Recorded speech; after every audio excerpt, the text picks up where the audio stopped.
ಗಡಿದಲ್ಲಿದೆ ಮದ್ದಿನ ಮಂತ್ರ, ಅಡಿಗೆ ಮನೆಯಲ್ಲಿದೆ ಆರೋಗ್ಯದ ಸೂತ್ರ. ಸರ್ವ ಕಾರ್ಯಗಳಿಗೂ ಸರಳ ಚಿಕಿತ್ಸೆ ಮನೆ ಮದ್ದು ಕಾರ್ಯಕ್ರಮಕ್ಕೆ ಸ್ವಾಗತ. ನಾನು ನಿಮ್ಮ ಡಾಕ್ಟರ್ ಕಿಶೋರ್. ಪ್ರತಿನಿತ್ಯ ಆಯುರ್ವೇದೀಯ ರೂಪಾಂತರದಲ್ಲಿ ಅನೇಕ ಮನೆ ಮದ್ದುಗಳನ್ನ ನಿಮಗೆ ಈ ಕಾರ್ಯಕ್ರಮದಲ್ಲಿ ಹೇಳ್ತಾ ಬರ್ತಿದ್ದೀನಿ. ಸ್ಪೆಸಿಫಿಕ್ ಆಗಿ ಕ್ರಾನಿಕ್ ಕಾಫ್, ದೀರ್ಘಕಾಲೀನವಾದಂತಹ ಕೆಮ್ಮಿಗೆ ಏನ್ ಮಾಡಬೇಕು. ಮೋಸ್ಟ್ ಇಂಪಾರ್ಟೆಂಟ್, ಇದು ದೊಡ್ಡ ಇರಿಟೇಷನ್ ರೀ.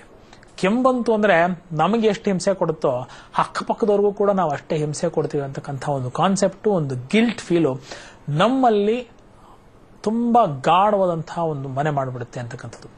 ಮೋಸ್ಟ್ ಇಂಪಾರ್ಟೆಂಟು, ನಾವು ಇದನ್ನ ಪ್ರಾರಂಭಿಕ ಹಂತದಲ್ಲೇ ಚಿಕಿತ್ಸೆ ಮಾಡಿಬಿಟ್ರೆ ಇದಕ್ಕೆ ಭಯ ಪಡ್ತಕ್ಕಂಥ ಡೆಫಿನೆಟ್ಲಿ ಕಾರಣನೇ ಇಲ್ಲ. ಏನಪ್ಪ ಇದಕ್ಕೆ ಕಾರಣ?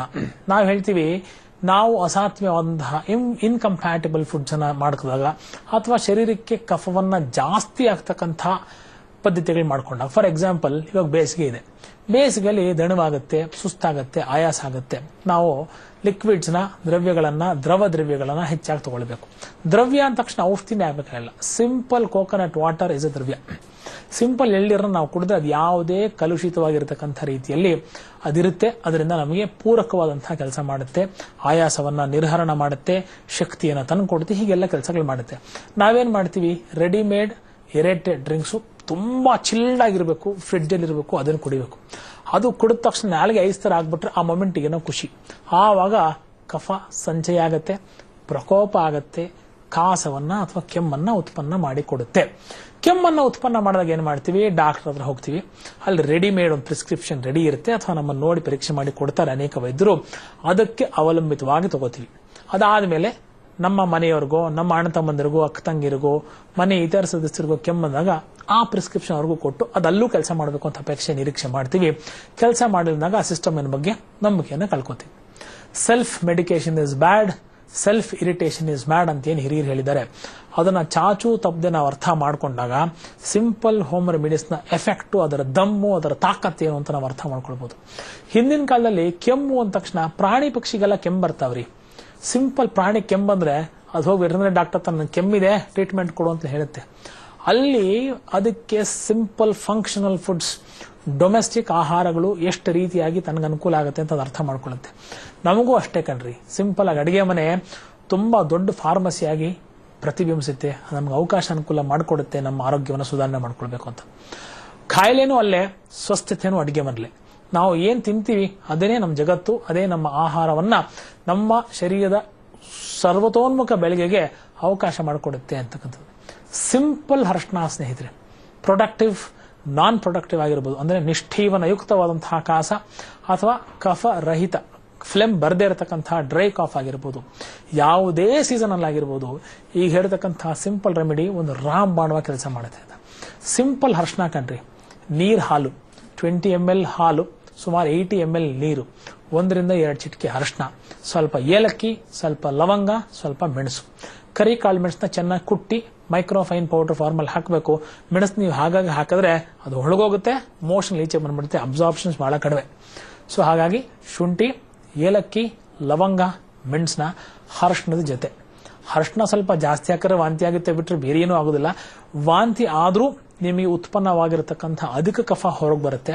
ಹಾಗಾಗಿ ಜಾಸ್ತಿ ಆದ್ರೆ ಗಾಬರಿ ಆಗಬೇಡಿ. ಬಟ್ ನಿಮ್ಮ ಅವಶ್ಯಕತೆಗೆ ಅನುಗುಣವಾಗಿ 1, 2, 3 ಮ್ಯಾಕ್ಸಿಮಮ್ 4 ಚಿಟಿಕೆವರೆಗೂ ಅದನ್ನು ಹಾಕಿ ಚೆನ್ನಾಗಿ ಕುದಿಸಿ ಆ ಹಾಲನ್ನ ಮೇಲಿಂದ ಮೇಲೆ ಸೇವನೆ ಮಾಡತಕ್ಕಂಥದ್ದು ಸರ್ವಕಾಲದಲ್ಲೂ ಸೂಕ್ತ ಅಂತಕ್ಕಂಥ ಮಾತು. ನೆಕ್ಸ್ಟ್, ಸಿಂಪಲ್ ತುಳಸಿ ರೀ.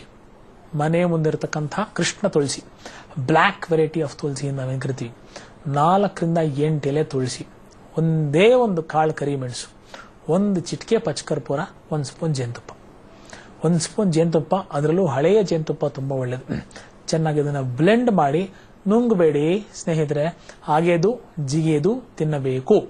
ಎಷ್ಟು ತೆಗಿಬೇಕು, 4-6 ನಿಮಿಷ ನೀವು ಅಗದಾಗ ಚೆನ್ನಾಗಿ ಮೆಟಬಾಲಿಸಮ್ಗೆ ಮಿಕ್ಸ್ ಆಗುತ್ತೆ, ಲಾಲಾಸರಾವ ಜೊತೆ ಹೋಗುತ್ತೆ. ಕಷಾಯ ಕಲ್ಪನೆಗಳು ಅಂತ ಏನ್ ಕರಿತೀವಲ್ಲ, ಕಷಾಯ ಅಂದ್ರೆ ಏನ್ ಗೊತ್ತಾ, ಯಥಾವತ್ ಅರ್ಥ ಯಾವುದು ಕಂಠಕ್ಕೆ ಕರ್ಷಣೆ ಮಾಡುತ್ತೋ, that which scrapes the throat is called as a simple typical ಕಷಾಯ. ಈ ಕಷಾಯವನ್ನು ನೀವು ಮೇಲಿಂದ ಮೇಲೆ ಸೇವನೆ ಮಾಡಿದಾಗ ಡೆಫಿನೆಟ್ಲಿ ನಮ್ಮ ಇನ್ನು ಹರ್ಷಣದ ಹೇಳಿದ್ನಲ್ಲ, ತುಂಬಾ ಸೂತಿಂಗ್ ಎಫೆಕ್ಟ್. ಕೆಮ್ಮನ್ನು ನಿವಾರಣೆ ಮಾಡೋದು ಒಂದು ಭಾಗ ಆದ್ರೆ ತುಂಬಾ ಸೂತ್ನಿಂಗ್ ಎಫೆಕ್ಟ್ ಆಗಿ ಹಿತಕರವಾಗಿರುತ್ತೆ. ಸ್ವರಭೇದ ಅಂತಕ್ಕಂಥದ್ದು ಕರಿತೀವಿ. ಏನಪ್ಪಾ ಇದು ಸ್ವರಭೇದ ಅಂದ್ರೆ ಹೋರ್ಸ್ನೆಸ್ ಆಫ್ ವಾಯ್ಸ್. ನನ್ನ ವಾಯ್ಸ್ ಚೆನ್ನಾಗಿತ್ತು ಸರ್ ನಿನ್ನೆವರೆಗೂ, ಇವತ್ತು ಯಾಕೋ ಒಂಥರ ಬೇರೆ ವಾಯ್ಸ್ ಬರ್ತಾ ಇದೆ. ಈ ವಾಯ್ಸ್ ಏನ್ ನೀವು ಕೇಳಿಸ್ಕೋತಾ ಇದ್ದೀರಲ್ಲ, ಇದು ನಂದು ಅಲ್ವೇ ಅಲ್ಲ ಅಂತ ಹೇಳ್ತೀರಲ್ಲ, ಅಂತದಕ್ಕೆ ನಾವು ಸ್ವರಭೇದ ಅಂತ ಕರಿತೀವಿ. ನೋಡಿ, ಆಯುರ್ವೇದೀಯ ಮನೆ ಮದ್ದುಗಳು ಒಂದು ಮದ್ದು ಒಂದು ಸಮಸ್ಯೆಗಲ್ಲ, ಅನೇಕ ಸಮಸ್ಯೆಗಳಿಗೆ ಅದು ಪೂರಕವಾಗಿ ಸಪೋರ್ಟಿವ್ ಥೆರಪೀಸ್ ಕೆಲಸ ಮಾಡುತ್ತೆ. ಅಂದ್ರೆ ಇದಕ್ಕಿಂತ ಶ್ರೇಷ್ಠವಾದಂತಹ ವೈದ್ಯಕೀಯ ವಿಜ್ಞಾನ, ವೈದ್ಯಕೀಯ ಪದ್ಧತಿ ಇನ್ನೊಂದು ಇರ್ಲಿಕ್ಕೆ ಸಾಧ್ಯನಾ ಅಂತಕ್ಕಂಥ ಆತ್ಮವಿಮರ್ಶೆ ನಾವು ನೋಡ್ಕೋಬೇಕು. And all the more important ಏನ್ ಗೊತ್ತೇನ್ರಿ, ಲೋ ಕಾಸ್ಟ್ ಅಥವಾ ನೋ ಕಾಸ್ಟ್. ಅಡಿಗೆ ಮೇಲೆ ಅರಿಶಿನ ಅದಕ್ಕಾಗಿ ಖರೀದಿ ಮಾಡ್ಬೇಕಾ? ಒಗ್ಗರಣೆಯಿಂದ ಹಿಡಿದು ಚಿತ್ರಾನ್ನ ಮಾಡೋದ್ರಿಂದ ಹಿಡಿದು ಸಾಂಬಾರು ಮಾಡೋವರೆಗೂ ಅರಿಶಿನ ಬೇಕೇ ಬೇಕು. ಏಲಕ್ಕಿ ಯಾರು ಗೊತ್ತಿಲ್ಲ, ಮೆಣಸು ಎಲ್ಲಿ ಸಿಗಲ್ಲ, ತುಳಸಿ ಯಾರ ಮನೆ ಮುಂದೆ ಇಲ್ಲ, ಅಥವಾ ತುಳಸಿ ಅರಿವಿ ಯಾರಿಗಿಲ್ಲ, ತುಳಸಿ ಎಲ್ಲಿ ಸಿಗುತ್ತೆ ಅಂತ ಯಾರು ಗೊತ್ತಿಲ್ಲ. ಈ ತರ ಸರಳ ವಿಧವಾದಂತಹ ಮನೆ ಮದ್ದುಗಳು ಸರಳ ಜೀವನಕ್ಕೆ ತುಂಬಾ ಸಪೋರ್ಟಿವ್ ರೆಮಿಡೀಸ್ ಅಂತ ನಿಮ್ಗೆ ಅನ್ಸಲ್ವಾ? ಹೀಗಾಗಿ ಸಿಂಪಲ್ ರೆಮಿಡೀಸ್ ನ ಯೂಸ್ ಮಾಡ್ತಾ ಬರ್ಬೇಕು. ನೆಕ್ಸ್ಟ್ ಏನ್ ಗೊತ್ತಾ, ಸಿಂಪಲ್ ತುಳಸಿ, ಲವಂಗ, ದಾಲ್ಚಿನ್ನಿ, ಚಕ್ಕೆ ಸ್ವಲ್ಪ ಜಾಸ್ತಿ ಪ್ರಮಾಣದಲ್ಲಿ ತಗೊಳ್ಳಿ, ಲವಂಗ ಸ್ವಲ್ಪ ಕಡಿಮೆ ತಗೊಳ್ಳಿ, ಫ್ರೆಶ್ ತುಳಸಿ ಜೊತೆ ಚೆನ್ನಾಗಿ ಹಾಕೊಂಡು ಇದನ್ನು ಅಗೆದು ಜಿಗಿದು ತಿಂತಕ್ಕಂಥದ್ದು. ಈ ಹಿಂದೆ ಏನ್ ಹೇಳಿದಲ್ಲ ಪಚ್ಕರ್ಪುರದು, ಅದೇ ಫಾರ್ಮ್ಯಾಟ್ ನಲ್ಲಿ ಇದನ್ನ ಟ್ರೈ ಮಾಡಬಹುದು. ಯಾಕೆ ನಾನು ನಿಮಗೆ ಅರಿಶಿಣದ ಹಾಲಾಗಿರ್ಬೋದು, ಆ ರೆಮಿಡಿ ಈ ರೆಮಿಡಿ 2-3 ಫಾರ್ಮುಲೇಷನ್ಸ್ ನ ಹೇಳ್ತಾ ಇದ್ದೀನಿ ಅಂದಾಗ ನೀವು ಮಲ್ಟಿಪಲ್ ಬೆನಿಫಿಟ್ಸ್ ಅಥವಾ 2-3 ಟ್ರೈ ಮಾಡಿದಾಗ ಯಾವುದು ಯಾರಿಗೆ ಹೇಗೆ ಸಾಧ್ಯ ಅಂತಕ್ಕಂಥದ್ದನ್ನ ನೀವೇ ಇದರ ಪ್ರಯತ್ನ ಪ್ರಯೋಗಗಳಿಂದ ಅರಿವು ಅರ್ಥ ಮಾಡ್ಕೊಳ್ತಕ್ಕಂತಹ ಸಮರ್ಥತೆ ಜಾಸ್ತಿ. 2-3 ರೆಮಿಡೀಸ್ ನ ಹೇಳಿದಾಗ ಇವತ್ತೊಂದು ನಾಳೆ ಒಂದು ನಾಳಿದ್ದೊಂದು, ಇದಕ್ಕೇನು ಕಂಟಿನ್ಯೂಟಿ ಬೇಕು ಅಂತಿಲ್ಲ. ಟಿವಿ ಸೀರಿಯಲ್ ತರ ಅದಕ್ಕೇನು ಕಂಟಿನ್ಯೂಷನ್ ಇಲ್ಲ.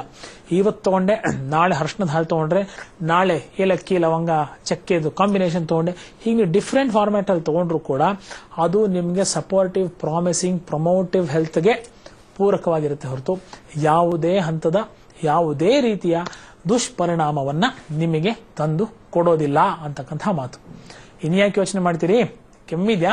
ಬಹಳ ಸಿಂಪಲ್ ಆಗಿ ಯಾವುದೇ ವಯಸ್ಸಿನವರು, ಜಾತ್ಯತೀತವಾಗಿ, ವಯಾತೀತವಾಗಿ, ಲಿಂಗಾತೀತವಾಗಿ, ಪ್ರಮುಖವಾಗಿ ಸೀಮಾತೀತವಾಗಿ, ಕಾಶ್ಮೀರದಿಂದ ಕನ್ಯಾಕುಮಾರಿವರೆಗೂ, ಗುಜರಾತಿಂದ ವೆಸ್ಟ್ ಬೆಂಗಾಲ್ ವರೆಗೂ ಯಾರು ಎಲ್ಲಿ ಹೇಗೆ ಕಫ ಕೆಮ್ಮು ಅಂತಿದ್ರು ಕೂಡ ಅವ್ರಿಗೂ ಕೂಡ ಈ ಸಿಂಪಲ್ ಮಾಹಿತಿಗಳನ್ನ ತಿಳಿಸಿ ಸ್ವಸ್ಥಯುತವಾದಂತಹ ಜೀವನ ಅವ್ರದ್ದು ಆಗಿರ್ಲಿ. ಯಾಕೆಂದ್ರೆ ಪ್ರತಿಯೊಬ್ಬರಿಗೂ ಆರೋಗ್ಯ ಅವರ ಜನ್ಮಸಿದ್ಧ ಹಕ್ಕು ಅಂತಕ್ಕಂಥ ಮಾತು. ಇನ್ನು ಅನೇಕ ಸಮಸ್ಯೆಗಳು ಪರಿಹಾರವನ್ನು ತಂದುಕೊಡ್ತೀನಿ. ಮುಂದಿನ ಸಂಚಿಕೆಗೆ ಕಾಯ್ತಾ ಇರಿ. ವಾಪಸ್ ಬರ್ತೀನಿ. ನಮಸ್ಕಾರ.